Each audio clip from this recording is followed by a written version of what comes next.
Yo, selamat siang, Trust Nation. Apa kabar semua? Semoga hari ini masih dalam keadaan yang sehat. Kita melihat setiap hari kondisi di Indonesia, terutama di Jakarta, semakin banyak yang terkena positif COVID-19.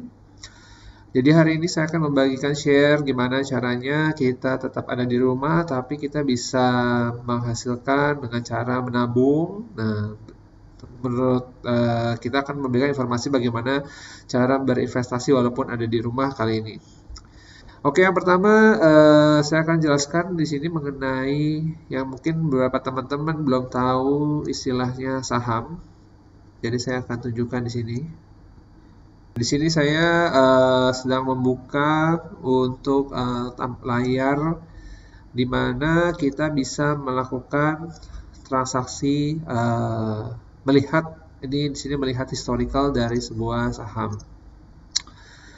Berdasarkan data yang ada, beberapa saham dari 3 bulan terakhir sampai dengan hari ini ada yang mengalami penurunan signifikan. Di sini saya contohkan ada BBNI. Ini dalam 3 bulan itu sudah jatuh kira-kira 60% dari angka 9.000 ke angka 3.600. Ini cukup signifikan. Lalu berikutnya saham bank perbankan lainnya. Ini juga ada penurunan signifikan. Dalam 3 bulan stabil sampai bulan kedua, di bulan Maret itu jatuh langsung dari 33.000 ke angka 22.000. Nah, kalau kita melihat kondisi seperti ini, mungkin bagi beberapa teman yang sudah pernah main saham, mungkin dalam posisi di atas, dalam posisi yang di garis hijau ini mungkin merasa ini dalam posisi yang enak dan tiba-tiba harus mengalami kepahitan di mana harus jatuh. Ini kurang lebih penurunannya hampir 30% nilai dari nilai terakhir di 33 ribuan. Nah, saat ini bagi teman-teman mungkin yang belum pernah bermain saham bisa nanti konsultasi ke kita. Jadi nanti kita akan infokan di kita punya Instagram dan kita punya website, atau juga bisa kontak atau DM kita ke melalui nomor WA yang ada nanti kita taruh di komen di bawah. Oke, buat teman-teman yang belum mengenal istilah saham, di saham itu kita ada istilah yang namanya lot. Jadi teman-teman belum pernah main saham mungkin berpikir, wah main saham ini mungkin modalnya perlu besar. Jawabannya enggak sama sekali. Jadi saya kasih ilustrasi mengenai sebenarnya berapa sih jumlah yang harus kita punya untuk bermain saham. Jadi di sini saya akan buat ilustrasinya. Dalam saham itu minimal transaksi itu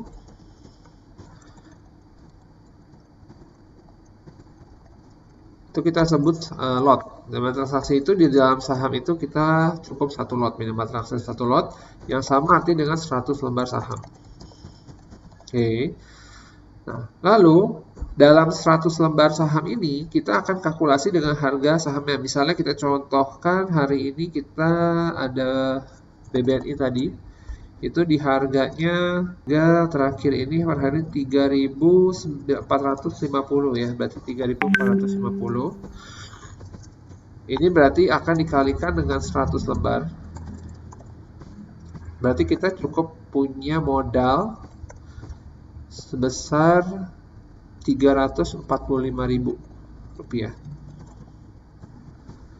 Nah, ini adalah sesuatu yang menurut saya buat teman-teman di rumah yang mungkin punya penghasilan yang bisa ditabung, itu menurut saya ini cukup bisa dijangkau untuk membeli satu lembar saham. Jadi kalau kita masuk ke, mungkin kalau saya pakai brokernya itu Yobi Kehian, itu kita bisa taruh dana minimal 5 juta, dan untuk top up-nya tidak bebas, terserah misalnya mau angka berapa ratus ribu pun dia bisa top up. Jadi cukup fleksibel. Jadi dengan top up misalnya kita ngomong kita punya modal sebesar kita ngomong 5 juta. Itu berarti kita sudah bisa bermain saham dengan kurang lebih mungkin sekitar 5 sampai 10 lot tergantung harga saham yang dibeli. Oke, kita ngomong dengan harga, coba kita ngomong BBCA atau BBNI. Oke, BBNI.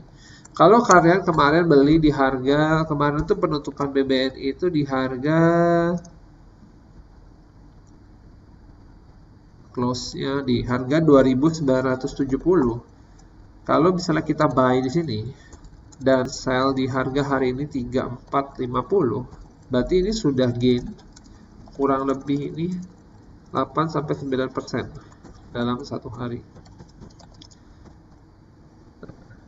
Saran saya, kondisi seperti ini kita bisa ambil opportunity untuk membeli saham ini. Kenapa? Karena saham itu sistemnya adalah dia akan rebound lagi, akan selalu berbalik kepada kondisi semula apabila, ini ada apabilanya, apabila kondisi rebound itu adalah pertama, bisnisnya sustainable, yang pasti, bisnisnya sustain. Artinya, bisa dibilang kayak contoh sektor perbankan tuh nggak mungkin dengan keadaan seperti ini tuh dia tiba-tiba bangkrut otomatis. Contoh kalau BNI bangkrut atau BCA bangkrut berarti duit kita semua akan lari di bawah sama mereka lah istilah, dan itu seperti kejadian di tahun 1998 yang dimana kita tidak bisa melakukan penarikan rupiah karena tidak ada likuiditas, dan itu tidak mungkin terjadi lagi dalam keadaan sekarang ini. Jadi menurut saya sektor perbankan kalau kita bermain saham itu menurut saya yang paling aman. Lalu kedua, kita ngomong dari sisi sektor yang lain. Mungkin bisa kita ngomong yang lumayan signifikan. Coba Pegas, kita lihat Pegas. Itu turunnya hampir 72%. Oke, nah ini kalau kalian lihat di grafiknya. Ini Pegas tuh turunnya dari angka 2100 sekarang tinggal 600 perak. Nah, ini opportunity juga ini. Karena pada saat kita lihat historicalnya, kita coba lihat ya, kita lihat ngomong setahun mungkin. Nah, posisi Pegas itu di angka 2000-an dan sekarang udah jatuh ke angka 685. Ini merupakan opportunity untuk kita bisa masuk ke saham. Jadi kondisi rebound itu bisa terjadi kalau bisnis sustainable. Lalu tidak adanya kondisi signifikan yang mengubah bentuk atau model dari usahanya tersebut. Artinya tidak terjadi misalnya contoh dari bisnisnya Pegas mungkin berubah menjadi nanti industri atau manufacturing gitu. Itu nggak mungkin. Itu kalau misalnya sampai terjadi pasti akan terjadi perubahan perspektif dari sebuah bisnis tersebut.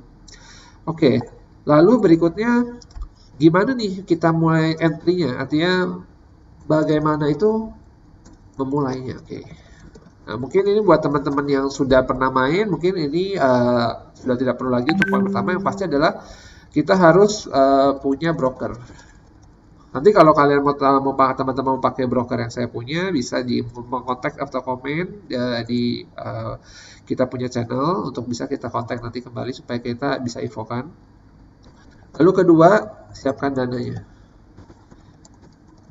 Siapkan dana itu mungkin nggak usah terlalu banyak karena kondisinya seperti ini. Kita ngomong taruh aja dengan angka 5 juta, dan 5 juta itu pun juga tidak usah langsung kita pakai untuk membeli sekaligus. Kita bisa simpan atau taruh di dalam akun kita punya istilahnya RDI account, jadi akun penampungan dalam sebuah akun. Nanti itu tetap akan terrecord dalam sebuah bank kita. Lalu kita melakukan entry, yang pasti ini dalam kondisi ini kondisi wabah ini. Kita melakukan entry-nya bertahap, artinya kita misal satu hari satu lot atau satu minggu 1-2 lot untuk beberapa saham yang kita fokus. Dan untuk fokus saham menurut saya nggak usah terlalu banyak. Saham yang ada di bursa itu kurang lebih ada 500-an saham, kode saham yang menurut saya tidak semua tuh aktif. Jadi kalau saya bilang fokus di industri yang menurut kita tuh pasti sustainable, artinya contoh perbankan, terus juga mungkin BUMN yang cukup bagus performance-nya. Habis itu juga bisnis-bisnis yang sifatnya memang dibutuhkan oleh masyarakat seperti yang misalnya Unilever, habis itu misalnya tadi Pegas. Nah itu misalnya sesuatu yang emang kita harus punya dalam kehidupan kita. Jadi kita berpikir seperti itu, kita nggak usah pusing dengan saham-saham yang segitu banyaknya. Kita cukup fokus dengan paling maksimal itu 5 saham dan kita masukkan secara berkala, karena belum tentu dengan keadaan sekarang ini saham itu belum tentu akan tetap dalam kondisi bisa rebound balik ke atas, karena kita harus melakukan recovery sampai dengan bisnis itu benar-benar berjalan dengan baik. Nah, itu yang sekarang ini yang menyebabkan harga saham naik dalam beberapa hari ini, dan itu naiknya mungkin masih signifikan sekitar 5-10% adalah karena beberapa spekulan-spekulan itu mulai melakukan pembelian saham lagi dan menyebabkan harga saham itu balik ke atas. Tapi hati-hati, kalau kita bermain dengan spekulan itu kita akan melihat bahwa pada saat dia naik 10% mungkin besok bisa turun 10% lagi atau mungkin lebih dalam lagi turunnya. Kenapa? Karena pada saat orang spekulan itu melihatnya begini, kita beli hari ini di harga 1000, nanti naik di harga misalnya 2000, artinya sudah untung 100%, mereka akan langsung jual. Artinya mereka sistem tradingnya daily trading, jadi daily atau mungkin maksimal weekly. Jadi pada saat hari ini kita beli 100, besok naik 20, udah dapat 20%, mereka udah langsung jual dan menyebabkan harga saham itu berbalik menjadi kembali ke angka mungkin 100 atau di bawah 100. Nah, itu kalian nggak boleh kaget. Nah, harus tahu jangka mainnya kalian seperti apa. Jadi kalau kalian bermain dengan cara trading untuk harian, ya berarti kalian udah harus set target setiap hari, harus misalnya untung 5-10% udah harus exit. Untung maksimal mungkin ya tadi misalnya 15% exit gitu. Jangan terlalu serakah. Jadi kita harus mainnya dari sisi daily trading. Lalu kalau memang kita punya visi untuk jangka panjang, kita ngomong let's say setahun atau 2 tahun, berarti ya kita dengan adanya spekulan itu kita tidak terlalu masalah. Kenapa? Karena balik lagi kepada jadi balik lagi kepada gimana memulainya, ini poin-poinnya. Lalu balik lagi kepada kondisi tadi di mana kita ada penurunan saham dari awal Januari sampai hari ini tuh kira-kira 30-40%, beberapa saham-saham yang blue chip itu. Kita harus berpikir bahwa suatu hari saham itu pasti akan balik lagi ke angka posisi yang sebelumnya. Karena IHSG yang sebelumnya berposisi di angka 6.000 sekarang tinggal di angka mungkin tadi kemarin sempat menyentuh angka 3.000, itu ya karena adanya panic selling dari terutama dana asing kepada market yang Indonesia akibat dari COVID-19 ini. Jadi itu suatu hari pasti akan berbalik arah. Jadi kita ngomong untuk jangka panjangnya, kita nggak boleh panik kalau misalnya ada terjadi ternyata setelah kita beli besok naik 100%, ternyata besok lagi turun jadi 200%. Itu kita nggak perlu panik karena kita ngeliat targetnya adalah target at least angka itu akan berbalik ke arah si yang pertama kali sebelum terjadinya COVID-19. Nah, itu gambaran gimana supaya kita bisa tetap melakukan aktivitas di rumah. Jadi walaupun kita di rumah kita bisa tetap menghasilkan. Ini salah satu alternatif yang bisa kalian pakai. Selain main saham ini sebenarnya ada satu lagi alternatif, kita mungkin bermain di dunia forex ataupun gold yang istilahnya future trading. Itu saya mungkin akan bahasnya nanti pada saat topik tertentu. Kenapa? Karena menurut saya itu cukup high risk, tapi ya pasti lebih profitable karena high risk high return lah kita ngomongnya istilahnya. Jadi kalau kalian hari ini taruh mungkin di situ duit mungkin hanya 1 juta, hari yang sama itu pun mungkin duit kalian bisa 1 juta bahkan bisa menjadi 5 juta. Itu kasarnya kalau main di dunia future trading. Tapi resikonya 1 juta itu pun bisa habis dalam waktu sekian menit. Jadi itu harus jadi consider.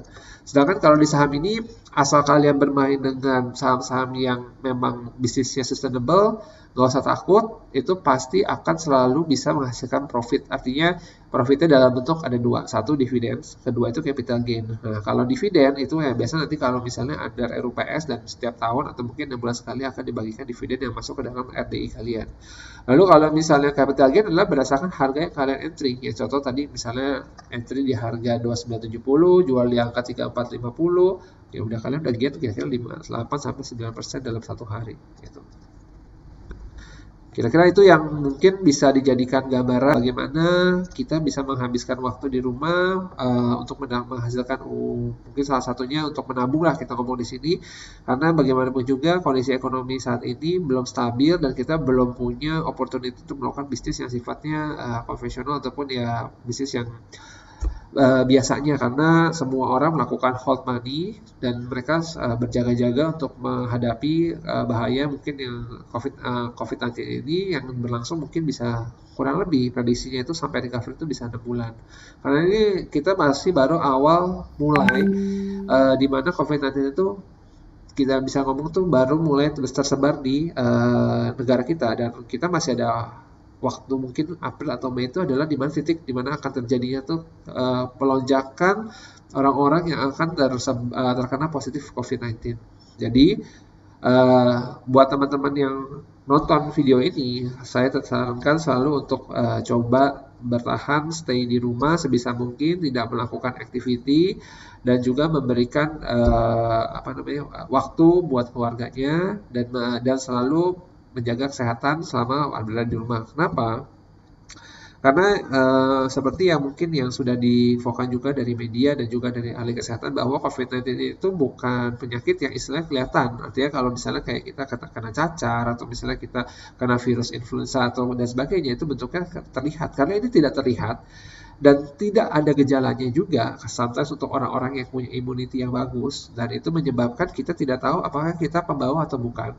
Dan pada saat kita membawakan kepada orang lain, ya orang lain yang dengan immunity tidak bagus, dia akan langsung menjadi terkena infeksi dan akhirnya harus meninggal karena kita, dan pembawanya mungkin dari kita. Nah, jadi pada saat keadaan seperti ini, sebisa mungkin kita tidak kontak dengan orang lain secara fisik. Kita coba bekerja dengan melalui sistem yang saat ini mungkin istilahnya dengan online atau dengan work from home.